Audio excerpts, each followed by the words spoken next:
Hello, I'm Lulu. I'm a compulsive overeater. I'm from Boston, the Boston area. And today we were going to talk about just behaviors that go along with, you know, when you first come into program and you find, whenever the first behavior you need to change is the behavior that you have with food. You need to kind of reel that in. You work with a sponsor. You get really clarity on what your defined abstinence is. It can be different than mine, but if somebody comes to me and says, "I want what you have," I want what you have.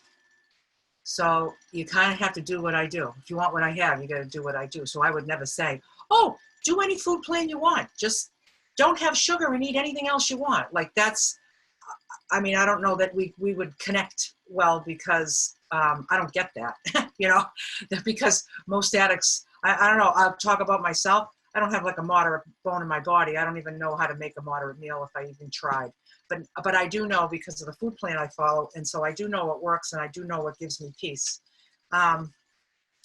And then when you put the food down and you finally surrender to a food plan, whatever that looks like, and I'm not saying that mine is better than yours, if it's working, if you're following a food plan and you're not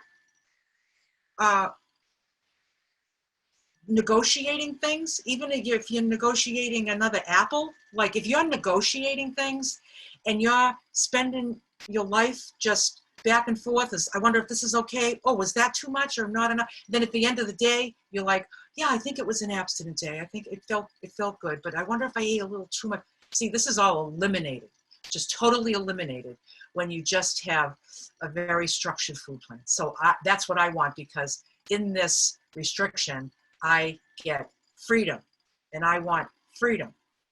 And one of the promises in program is that you will know a new freedom and a new happiness. And that does come true when you have real clarity on what your addiction is and what your sobriety looks like, what your abstinence looks like, and then you remain abstinent. So what happens when you put the food down and you start attending meetings and you get, this is why meetings are really important, and fellowship is really important, and making outreach calls and calling people is important, because you're always exposed to a community of people that are they just want to start getting life right. I mean, we all have this in common. We all have it, even as we're all here today, whether you're abstinent or not, whether you have 10 pounds to lose or 100 pounds to lose or no pounds to lose, we just all want to do the next right thing. We want peace and freedom. And so as things start to come up, and as you converse with people and share your life with people, and you think of things you're grateful for because you're just feeling grateful because you have just hope, just having the idea of this program on your radar. This is when you start noticing stuff about yourself, right? You start noticing that, like, wow, like I was just going to be a jerk and I didn't. Like, what's up with that? And it's just like, geez, maybe these people I'm hanging around with are rubbing off on me, because you're listening to people saying, you know something, I was a real jerk today. And I said I was sorry, and this is what I did, and that was just wrong, and it's just not sitting right with me. And so I took it to God and I worked it out. So you're hearing somebody say this on a meeting, and then you go out and then you get off the meeting and you go out and then like you yell at your kid and you're just like, oh, like what's happening is you just have this like awareness, this new awareness of yourself. And then you just think like, well, let me try what they did. Because maybe I'll say, sorry, I raised my voice at you. That was wrong. So you start to notice like where you are questioning yourself, which is really the one we should be questioning. See, we spend too much of our life questioning everybody else, trying to change everybody else. Never works. So it's like, how about changing the only thing that I can possibly change, and that's me. So I have this thing. I'm gonna put it on the. This was given to me by my sponsor when I first started the step work, and basically it's like it's to kind of get a baseline. Like some things about ourselves, we don't even know. Like, we don't even realize things about ourselves that are objectionable, that may be objectionable to somebody else, to other people. So how would I even know?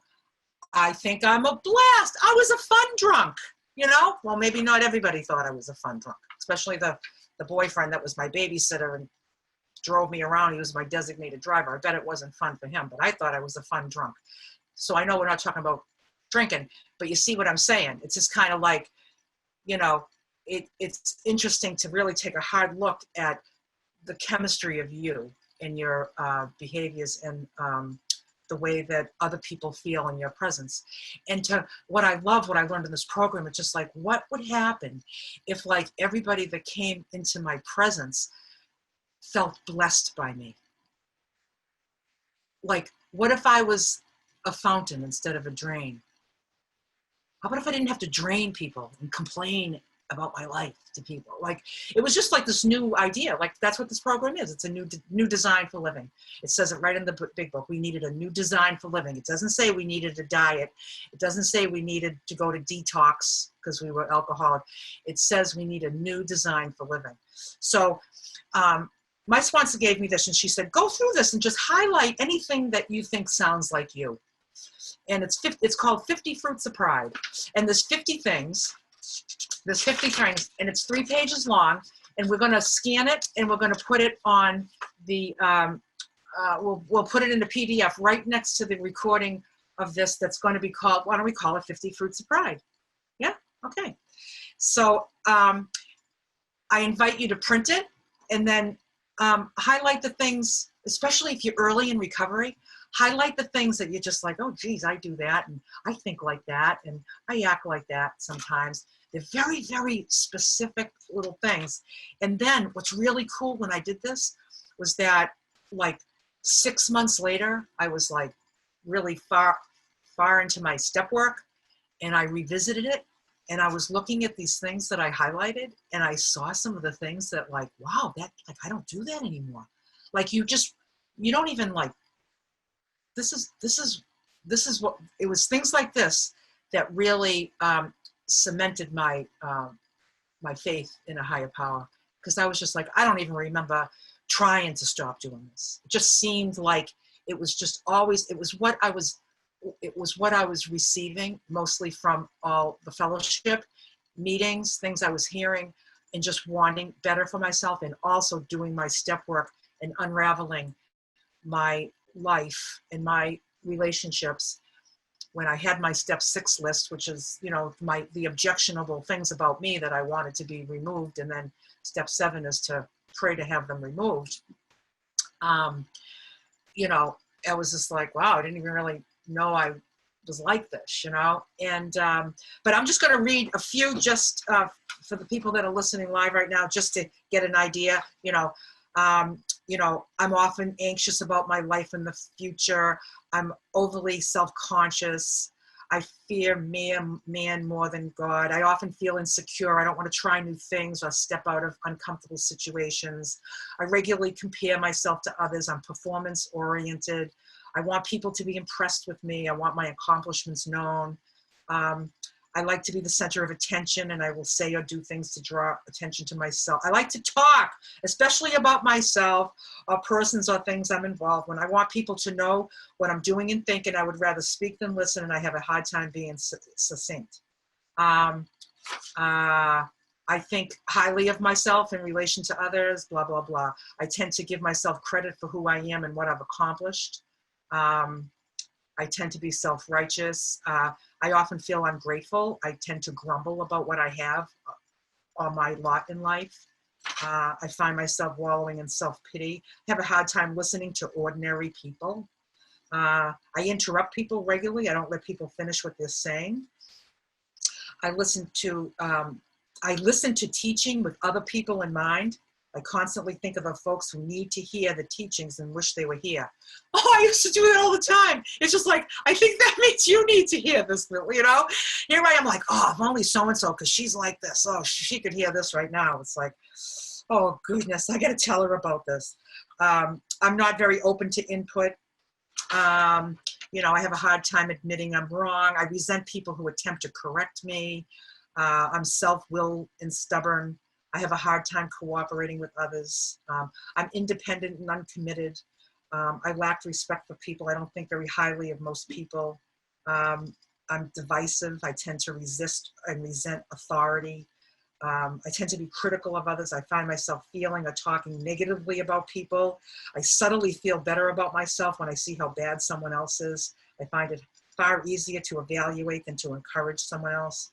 I appreciate somebody taking the time to put this paper together. It will really be a big help to my friends and family. However, I don't really need this because I think I'm pretty humble already. That was number 50.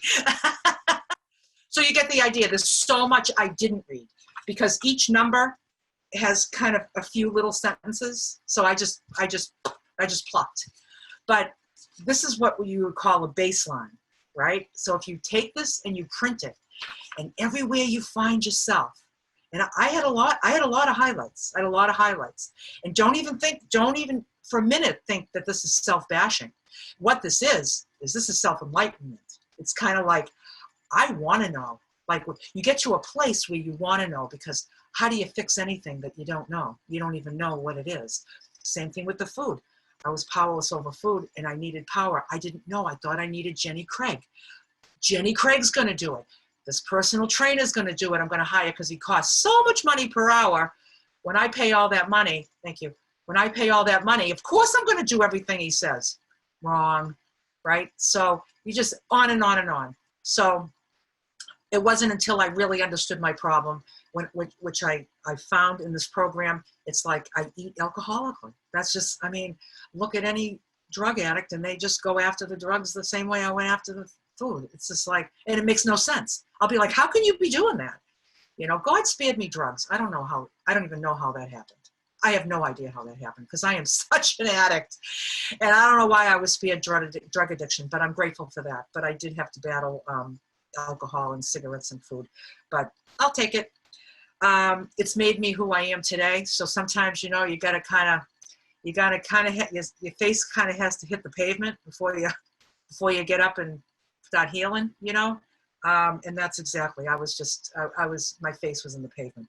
And so we're going to put this on, and I just invite you and just highlight the things that resonate with you. Even some of the things that I did, like just say one number had like maybe 3 or 4 little sentences, and 2 of them sounded like me and 2 of them didn't. I didn't highlight the ones that didn't sound like me.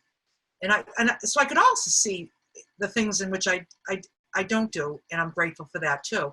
And then I just see what I need to work on. Instead of seeing what everybody else around me needs to work on, I get to see what I'm going to work on. It's a much better use of time. So I'm going to invite you to just highlight whatever you feel is something that you believe to be yourself in this current moment. And then even another year later, look at it. I haven't looked at mine for maybe a year. I bet I could look at it again. And maybe and there'd be some I would put a check mark on saying, don't do this anymore, don't do that. But then there's always those last few that stick, which is why I need this program, you know, and I have a step 10 to help me with those things. So would you like to share anything on this, Shalece? I would love to. Thank you so much, Lulu. So many good thoughts. And I really resonate with what you said just about this whole journey being about awareness and enlightenment. Before coming into this program, I was aware that I had up to food, but coming here helped my awareness grow and helped me to see what the true problem was. And it wasn't the food, and the solution wasn't a diet. I needed power because I was powerless over the effect that it had on my body. And so once I had that awareness, behavior had been exhibiting all throughout my life up into my mid-30s when I did this program, really had to be evaluated because those behaviors weren't working for me. I would go on a diet and I would be successful for a little while, and then I would gain the thing that I lost, and then some. And it just wasn't working for me. So new ideas were presented to me, new awareness new awareness was kind of brought to me, and I was able to be invited to follow a food plan and try something different and change those behaviors. And it was a little scary. Well, it was terrifying at first, actually. I had this where I just did whatever I wanted when it came to food. There were no worries whatsoever, and that to me, but it was painful at the same time. So I was like, I don't want to be in this pain anymore. So I started to make some changes with my food. And then I realized how much of my life was the same. My life was totally unmanageable. And so when food was down, I saw that there were so many other behaviors that I was exhibiting in my relationships and in my, and also just thoughts that just weren't serving me. And those things came into my awareness, and they continue to come into my awareness as soon as I'm ready for them. And it's just so interesting. But I was listening to this speaker on YouTube, unrelated to our program, but it came to mind to share this, that kind of as the behaviors that I had coming into this program, I would look outside of myself and I say, okay, the government needs this, and then I'll be happy. Or or my sister or my parents need to change this, and then I'll be. And man, they're doing this and they change that. And it's kind of like, as I'm looking outside for happiness, it's kind of like as if I were walking the beach and getting my feet all cut and looking around myself, and this all just needs to be covered with leather. I just need to cover the entire world with leather, and then everything would be just fine. And how ridiculous that sounds. But this program helps me to, rather than try to leather the entire world and change the entire world, I actually put on a pair of shoes on my own feet. And that protects me from the cut and bruises of life and it's just those awarenesses come to me each one little step at a time. And it's not all at once. I think it would be a little overwhelming if it was all at once, but it's just like, okay, learning right now, 6.5 years into abstinence, right now I'm learning how to support my children rather than help them, and seeing the difference between support and help. So it's like those things, when you're ready to see them, as your behaviors change, new awarenesses arise. And I will never arrive at perfection. I think in this life, it's going to be a series of experiences that move me along and connect me to God. And it just also occurred to me to share one of my favorite versions of the Serenity Prayer. And it goes something like this: God, serenity to accept the people cannot change, courage to change the one man, and the wisdom to know it's me. And it's this program shows me, guides me through all of the awarenesses that I need in order to have a beautiful life, and in order to process each situation that comes my way. And I no longer really look at problems as ones, but just as situations, thanks to the help of my power and my sponsor, and help me look at what behaviors I do need to change. So again, it's just a process. That question that was put to us, what behaviors, I just want to look at it one more time because it was such a good question. What kinds of ways did you change your behaviors in order to reach your higher power? Again, the answer to that question is it's as you become aware of behaviors that are serving you, it's taking a look at those and change and asking God to show me how to change. A lot of times I know what it even looks like, what a different behavior even looks like, until my sponsor and God are like, honey, it's right here. Here's the new behavior. It's like, oh, awesome. I wasn't even aware that there was a difference between what I was doing and what I could be doing to just enjoy my situation in a more healthy way. So that's what I've got anything else you wanted to add, Lulu? Yeah. I was thinking how, like, I always know, like, there's a better version of myself. There's always kind of like that next version, and you never run out. That's what's really great, because if you ran out, what the heck would you do? What'd you do with yourself? All of a sudden, like, you're just perfect and wonderful. Like, that alone, you probably need a little bit of humility. So you might want to work on humility if you think you don't need, if you think there's not a better version of yourself, you know. There's always a next best version. It's always there. And they come when they come. You feel it when they come. You don't look for it. You don't wait for it. You just feel it, or somebody tells you something about you that it just clicks in your head, and you're just like, I think I've just stepped into another version of myself. Somebody gave me some information about myself. Then sometimes people give me information about myself, about things I need to work on.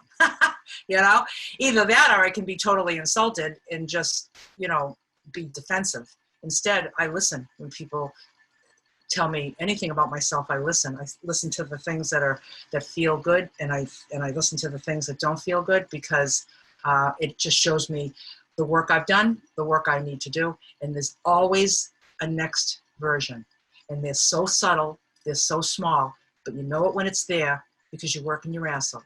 You're not eating, you're not in addiction, you're not distracted with crap, and you just focused more on things that are meaningful. And that's what I got on that. I love that, Lulu. That made me think about how with our computers and devices and all of that stuff, like yesterday my phone, it popped up, a new version of iPhone, blah, blah, blah, just popped up. And the steps that really are help us keep connected to updating that next and plugging in higher power that takes care of the updates on our personal hardware, if you will. This recording will be posted at 12step.blogspot.com, and we'll put that in the chat section, and along with a PDF version of 50 Roots of Pride. Thank you so much for joining us for this.